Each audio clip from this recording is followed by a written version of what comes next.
Assalamualaikum sahabat sehat dimanapun Anda berada. Jumpa lagi dengan Dokter Gigiku, channel informasi seputar kesehatan gigi dan mulut Anda. Bagi sahabat sehat yang baru saja menemukan channel ini, semoga video-video dalam channel ini bisa memberikan informasi kepada Anda seputar kesehatan gigi dan mulut yang sahabat sehat butuhkan. Baik sahabat sehat, pada kesempatan ini saya ingin membagikan seputar kasus penambalan gigi atau menyelamatkan gigi yang sudah rusak parah. Tapi memang saya mohon maaf sebelumnya karena kualitas foto-foto mungkin nanti tidak terlalu baik, karena memang saya hanya menggunakan kamera intraoral, kamera di rongga mulut, yang dimana kamera itu terbungkus plastik karena harus selalu diganti ya, setiap pasien satu plastik, sehingga cover ini juga bisa mereduksi kualitas foto yang dihasilkan. Tapi yang pasti, karena kebutuhannya adalah informasi, tidak etis juga bagi saya apabila saya menggunakan kamera yang lebih baik atau kamera HP atau kamera SLR gitu misalkan. Jadi untuk tujuan konten saya mengeksploitasi pasien kurang etis rasanya dan kurang bijak, karena pasien kan harus buka mulut berlama-lama, itu kurang baik juga. Nah maka dari itu, karena ini tujuannya hanya informasi, semoga foto ini bisa memberikan informasi kepada Anda seputar penjelasan yang saya berikan, jadi menguatkan lagi supaya ada bayangan. Ya sahabat sehat, pada kesempatan ini saya kemarin mendapatkan sebuah kasus atau tantangan dari pasien. Kasusnya cukup parah seperti dalam foto ini ya. Dia giginya benar-benar sudah pecah, tinggal mahkota sedikit sekali di bagian pipi.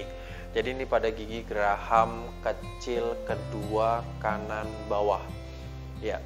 Jadi sudah habis pasien, tapi masih menginginkan ini dilakukan perawatan. Sebisa mungkin perawatan yang kuat dan ekonomis. Maka dari itu ya insya Allah ada challenge dari pasien seperti ini. Saya juga sayang ya kalau misalkan gigi ini dilakukan pencabutan, karena menurut saya gigi ini masih bisa dipertahankan. Nah setelah pemeriksaan, saya lakukan pembersihan ya bagian jaringan yang sudah rusak. Saya membutuhkan benar-benar jaringan yang sehat, yang keras, yang dia mampu untuk sebagai perlekatan bahan tambang. Jadi yang pertama saya lakukan adalah saya melakukan pembersihan dan kemudian saya rewalling. Saya buatkan dinding buatan ya. Dinding buatan ini diperlukan karena saya nantinya akan lakukan perawatan saluran akar. Jadi setelah dinding selesai, dindingnya pun saya menggunakan dua bahan yang berbeda. Yang pertama adalah RMGIC atau RMGI, Resin Modified Glass Ionomer. Saya menggunakan ini karena di bagian dasar itu moist, saya tidak menggunakan rubber dam. Jadi kalau langsung menggunakan komposit, maka pasti komposit ini sangat-sangat tidak mau kalau menempel pada area yang basah ataupun moist. Maka dari itu saya menggunakan RMGI yang dia lebih bisa mentoleransi untuk moist atau kelembapan sehingga dia nanti mempunyai ikatan yang lebih kuat daripada resin komposit. Dan juga RMGI ini nanti dia sifatnya, karena dia basisnya adalah glass ionomer, dia mengeluarkan fluor yang itu sangat baik juga sebagai anti karies. Nah selanjutnya dilanjutkan, jadi bawahnya dengan resin RMGI dan atasnya dengan komposit. Setelah itu dilakukan perawatan saraf gigi. Ini terlihat perawatan saraf gigi. Perawatan saraf gigi itu pembersihan di bagian saluran akarnya dan kemudian diisi dengan obat permanen. Nah setelah dilakukan pengisian, saya rencanakan ini pada akhirnya nanti memang saya berikan pasak. Tidak saya lakukan pasak dulu baru penambalan, tapi saya lakukan rewalling dulu, baru kemudian perawatan saraf gigi, baru pasak. Karena rewalling ini yang akan menentukan keberhasilan perawatan saraf gigi yang akan dilakukan, sehingga tidak bocor ke kanan kiri gitu ya. Jadi setelah dilakukan perawatan saraf gigi dan kunjungan terakhir diberikan pasak. Terlihat di sini bening itu adalah pasaknya dari fiber. Bening dia warnanya bening karena difungsikan supaya pasak ini bisa bisa menyalurkan cahaya yang diberikan untuk pengerasan lem. Ini pun lemnya saya berikan lem yang mengeras dengan dua mekanisme, secara langsung maupun dengan penyinaran. Jadi Penyinaran adalah untuk menginisiasi, bagian yang kena sinar dia langsung mengeras, tapi bagian yang tidak kena sinar nanti akan mengeras dengan sendirinya selama 24 jam. Pada akhirnya ini adalah hasil tambalannya, terlihat ya mana bagian RMGI, mana komposit, dan terus kemudian masih terlihat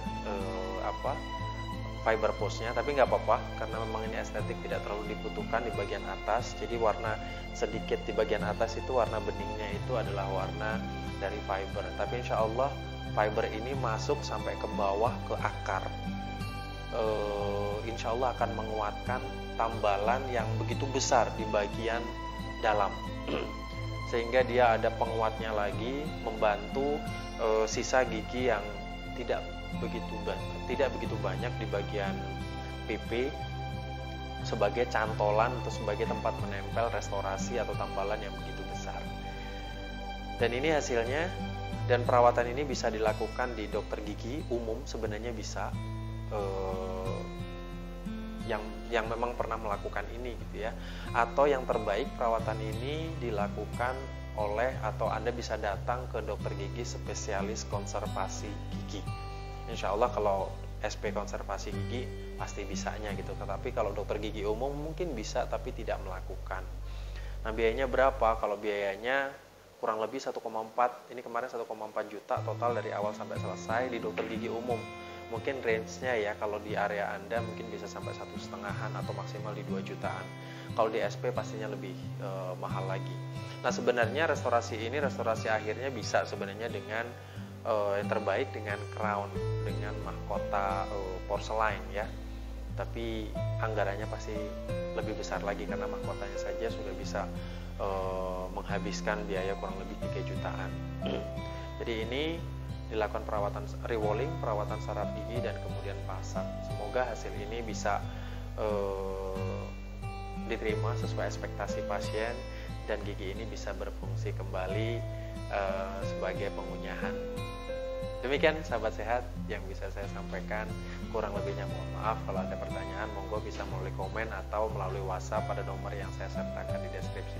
Sampai bertemu pada video-video berikutnya. Assalamualaikum warahmatullahi wabarakatuh.